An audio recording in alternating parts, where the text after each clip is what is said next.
నా స్వగ్రామం నుండి తాడిపత్రిలో నా వ్యక్తిగత పని మీద కూడా తాడిపత్రి వెళ్ళటానికి బయలుదేరగానే పోలీసులు కొండాపురం దగ్గరకు వచ్చి అక్కడ నన్ను పోనీకుండా అడ్డుపడడం జరిగింది. అడ్డుపడడంలో నేను చాలాసేపు నేను అక్కడ పోలీసులతో అయ్యా నేను 10 నిమిషాల్లో పోతా, ఇది ఎవరు 10 నిమిషాల్లో నేను తాడిపత్రికి పోయి నా కార్యక్రమాలు అయిపు చేసుకొని ఇంటికి పోయి నేను తిరిగి అనంతపురం వెళ్ళాలా అని చెప్పడం జరిగింది. అంతలేకే ఎస్పీ గారు మా డిఎస్పీకి ఫోన్ చేసి నాతో మాట్లాడడం జరిగింది. ఎస్పీ గారిని అడిగితే ఎంతసేపు ఉంటారని అడిగారు. 10-15 నిమిషాలు ఉంటాయంటే అయితే వెళ్ళండి అన్నారు. నేను అక్కడికి పోతానే తెలుగుదేశం కార్యకర్తలు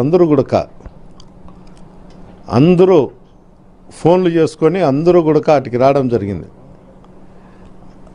అక్కడికి వచ్చిన తర్వాత మురళీ ప్రసాద్ రెడ్డి అని నేను వచ్చినాన్ని నన్ను చూడనీకి వచ్చాడు. వచ్చినప్పుడు అతని పైన దాడి చేయడానికి ప్రయత్నం చేయడంతో అతను తిప్పుకొని వెనక్కి వెళ్ళాడు. దీనికి అందరికీ కారణం ఏమంటే నేను తాడిపత్రికి వెళ్ళకూడదు అనే ఒక ఆలోచనతోనే ఈ సంఘటన జరిగింది. ముఖ్యంగా తాడిపత్రి ఎలక్షన్ సందర్భంగా జరిగిన అల్లర్ల కేసులలో చాలామంది తెలుగుదేశం నాయకులను అరెస్టు చేయకోకుండా పోవడమే ఈరోజు ఈ సంఘటనకు దారితీసింది. అంతేకాదు మటకా, గ్యామ్లింగు, బంగాకు రాయలసీమ జిల్లాలలో తాడిపత్రి ప్రసిద్ధి చెందింది. ఈరోజు అసాంఘిక కార్యక్రమాలు జరుగుతానుకొనే ఆ వ్యవస్థ అంతా నడిపే వాళ్ళంతా వాళ్ళ దగ్గరున్న పిల్లోళ్ళందరినీ కూడా జేసీ ఇంటి దగ్గరికి జమ చేసి వాళ్ళు మా దగ్గరకు వచ్చేటువంటి కార్యకర్తలు కానీ లీడర్ల మీద కానీ దాడి చేయడం జరుగుతుంది. ఈ సంఘటన ఈ ప్రభుత్వం వచ్చిన తర్వాత అసాంఘిక కార్యక్రమాలు పెరిగినాయి. పెద్దారెడ్డి అనే ఒక వ్యక్తి ఇక్కడ ఉంటే మాకు ఎప్పుడైనా కానీ రాజకీయంగా ఇబ్బందికరంగా ఉంటుందనే ఒక ఆలోచనతోనే ఈ దాడి ప్రయత్నం చేసినారు. గతంలో కూడా 2006లో కూడా మా సోదరుడు తాడిపత్రిలో కంటెస్ట్ చేసినప్పుడు కూడా అప్పుడు 7,000-8,000తోనే ఓడిపోవడం జరిగింది ఆరోగ్య కారణాల వల్ల. ఎప్పుడైనా ఈ కుటుంబం రాజకీయంతో ఉంటుందనే మా అన్నను దారుణంగా హత్య చేయడం కూడా జరిగింది. దాంట్లో జేసీ కుటుంబీకులు ముద్దాయిలు కూడా. ఇదే విధంగానే ఇప్పుడు మళ్ళా అధికారం లేదు, అధికారం లేనప్పుడే నన్ను ఏదో రూపకంగా లొంగ తీసుకోవాలనే ఒక ప్రయత్నంతోనే వైఎస్ఆర్సీపీ నాయకుల మీద దాడి చేయడం జరుగుతుంది. ఇలాంటివన్నీ మళ్ళా జరగకూడదు అనుకుంటే తట్టుకుంటే ఈ అసాంఘిక కార్యక్రమాల మీద పోలీస్ అధికారులు గట్టి చర్యలు తీసుకోవాలా. ఈరోజు జరిగిన మురళీ ప్రసాద్ రెడ్డి ఇంటి మీద జరిగినది చాలా బాధాకరం. నాకు మంచి మిత్రుడు, అలాంటి వాని మీద జరగడం నేను చాలా చింతించుతాండా.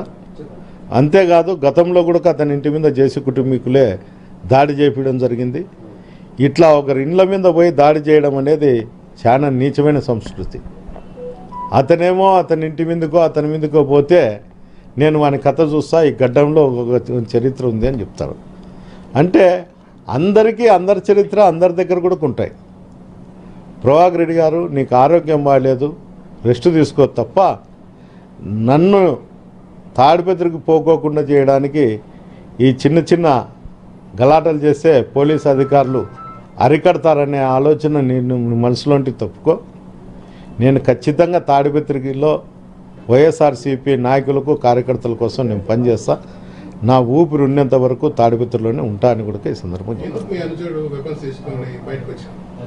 ఇంటి మీద దాడి జరిగినప్పుడు అతని సంపాలనే ప్రయత్నం చేసినప్పుడు ఆత్మరక్షణ కోసం అతను తీసుకుండొచ్చు. అతనికి లైసెన్స్ వెపన్ అది, అతనే తీసుకున్నాడు. ఫైర్ చేసినట్లు కూడా ఎక్కడ కూడా నాకు తెలిసి ఎక్కడా లేదు. తీసుకున్నాడు కాబట్టి అతను ఈరోజు బతికున్నాడు అనేది నేను చెప్పగలుగుతా.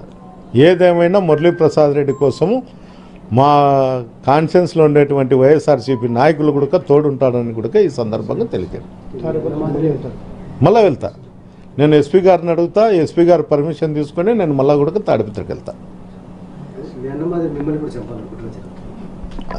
అదే కదా ఇప్పుడు ఆ ఆలోచనతోనే నేను హ్యూమన్ రైట్స్ కూడా నేను కేసు పెట్టినా.